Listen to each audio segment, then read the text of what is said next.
habaib, beberapa kiai, beberapa orang-orang yang nggak setuju dengan statement-statement saya, beberapa orang-orang yang benci sama saya. Tidak ada satupun yang mampu merobohkan pendapat saya. Iya, kesimpulannya, selama belum ada belum ada sebuah keilmuan yang mengatakan bahwa Ba'alwi itu menyambung ke Rasulullah dengan sanad-sanad yang sikoh, yang dipercaya, maka sampai detik ini statusnya adalah terputus. Jadi kitab-kitab yang dikatakan mereka bahwa ada sebuah karya tulis yang mengatakan menyambung, setelah saya cek tuh, itu kitab-kitab palsu, itu kitab-kitab buatan ini. Itu bukan kitab abad keempat, bukan. Itu buatan, itu barusan dicetak zaman-zaman kemarin ini. Jadi apa ini ya? Iya, gimana Kiai? Kenapa ulama-ulama dulu setelah Mbah Maimun tidak menganu? Kira-kira tipe niku Pak Kiai? Karena Mbah Maimun tidak meneliti. Tidak ada satupun kajiannya Romo Yai Maimun Jubair meneliti tentang silsilah Ba'alwi. Carikan. Iya, Husnudon. Jadi begini Pak Yai. Ada orang sholat, di bajunya ada warna coklat.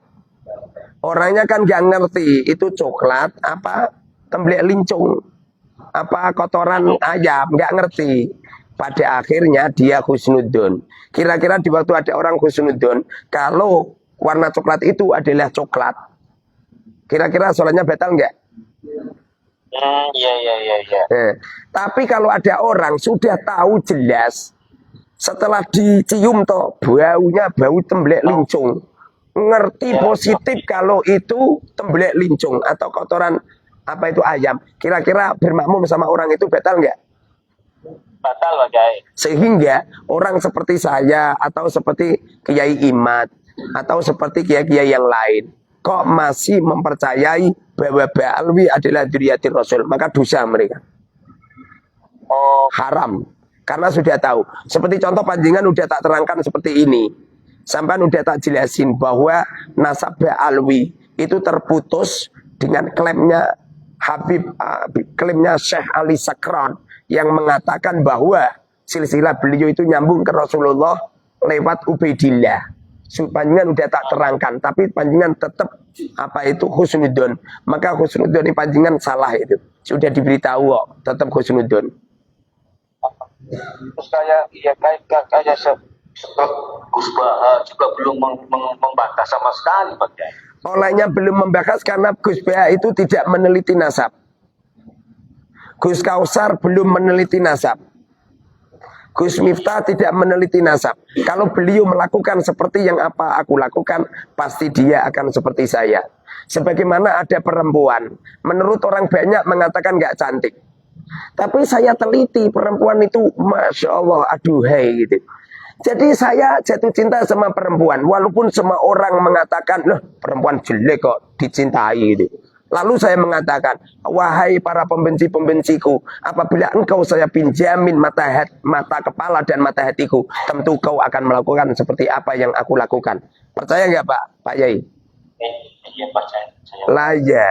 Jadi di waktu Imam Malik beristihad bahwa menyentuh wanita tidak batal, maka apabila ada seorang lelaki menyentuh istrinya, batal nggak menurut Imam Malik? Enggak batal. Kemudian setelah Imam Syafi'i beristihad, meneliti dari sekian banyak ayat Quran, meneliti sekian banyak hadis, dan juga beliau mengikuti fatwa-fatwa ulama-ulama yang lain. Kemudian beliau punya istihad bahwa menyentuh perempuan, menyentuh istri adalah batal. Kira-kira orang yang mengikuti mazhabnya Imam Syafi'i batal enggak? Persis seperti orang yang beristihad bahwa sanad Ba'alwi seperti saya ijtihad, maka statusnya adalah batal munqati. Adapun Gus Beha tidak komentar karena Gus Beha tidak meneliti. Seumpamanya Gus Beha meneliti dari semua kitab dan meneliti keberadaan Habib-Habib, aku yakin mereka melakukan seperti yang kami lakukan. Oh. Iya, Kiai. Pak Kiai, berapa kitab telitinya Pak Kiai? Apanya? Berapa kitab tadi diteliti? Banyak kitab, baik kitab-kitab Ba'alwi atau kitab-kitab Kiai Imad atau kitab-kitab yang nyeleneh-nyeleneh itu. Oh. Banyak kitab yang kami teliti. Saya ini orangnya sering belajar. Iya. Saya kalau di kamar mesti belajar. Iya. Jadi apa itu dari hasil penelitian saya dan habaib atau kiai-kiai yang mendebat saya, pembenci yang mendebat saya, sampai detik ini belum ada yang mampu merobohkan pendapat saya.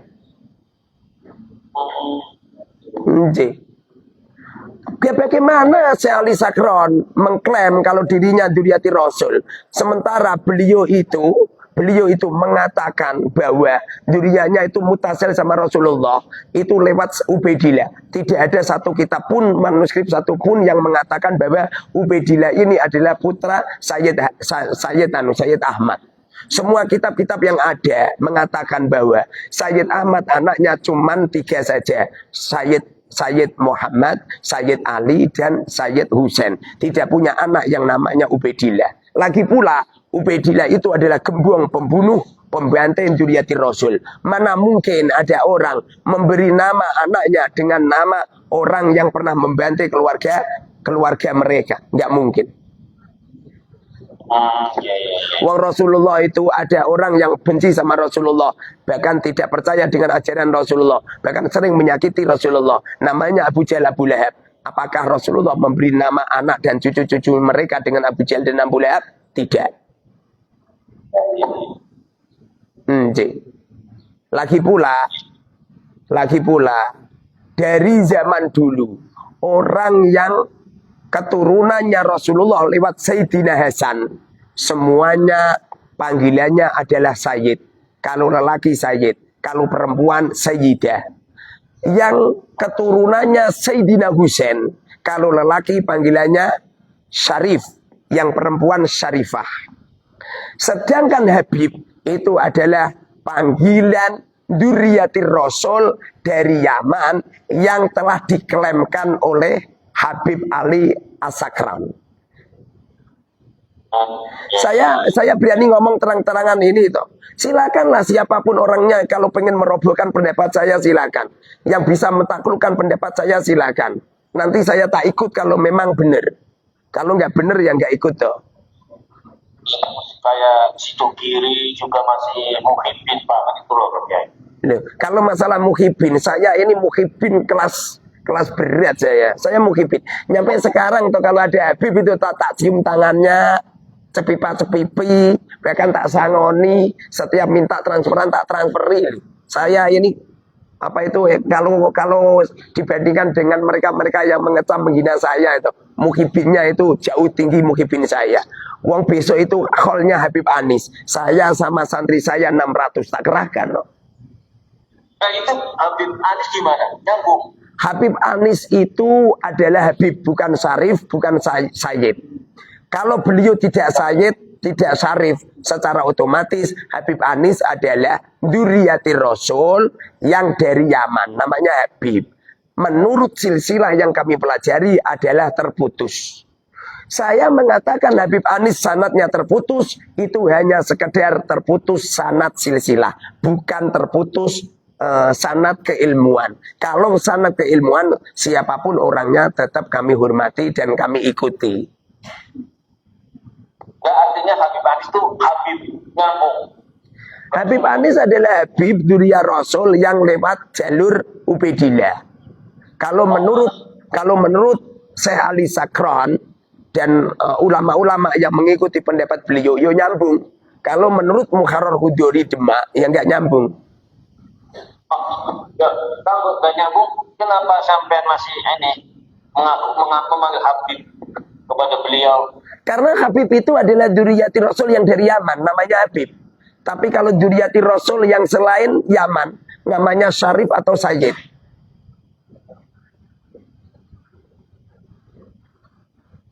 Seperti tadi loh, saya itu sampai detik ini saya tidak percaya dengan fatwa seorang ulama yang mengatakan bahwa menyentuh perempuan tidak membatalkan wudhu. Saya mengikuti pendapat seorang ulama yang mengatakan menyentuh perempuan membatalkan wudhu. Kenapa kok saya nyampe bersikeras seperti ini?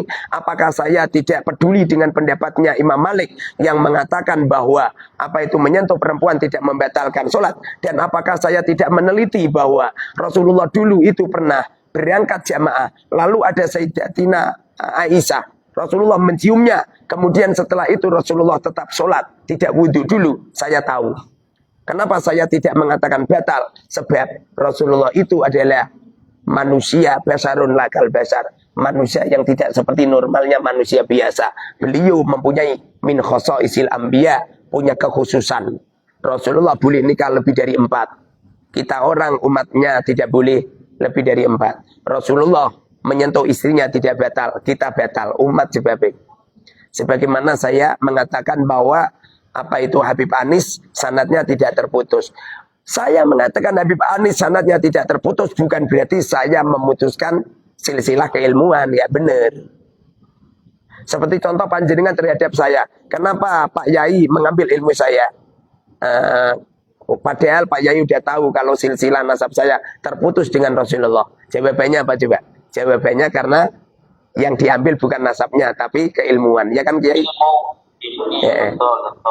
Jadi di saat apa itu Rasulullah apa itu tidak setuju dengan statemen Abu Jahal, begitu juga sahabat-sahabat tidak setuju dengan statemen Abu Jahal, tapi kenyataannya para sahabat mengikuti statemennya Ikrimah, padahal secara secara keberadaan Abu Jahal mereka itu telah jelek-jelekin Rasulullah dan lain sebagainya. Tapi kenyataannya sahabat juga mengikuti pendapat-pendapatnya Ikrimah, karena Ikrimah ini adalah seorang sahabat dan pendapat-pendapat Ikrimah dan lain sebagainya ini termasuk bagian daripada sahabat yang taat kepada Allah dan keilmuannya bagus. Oke.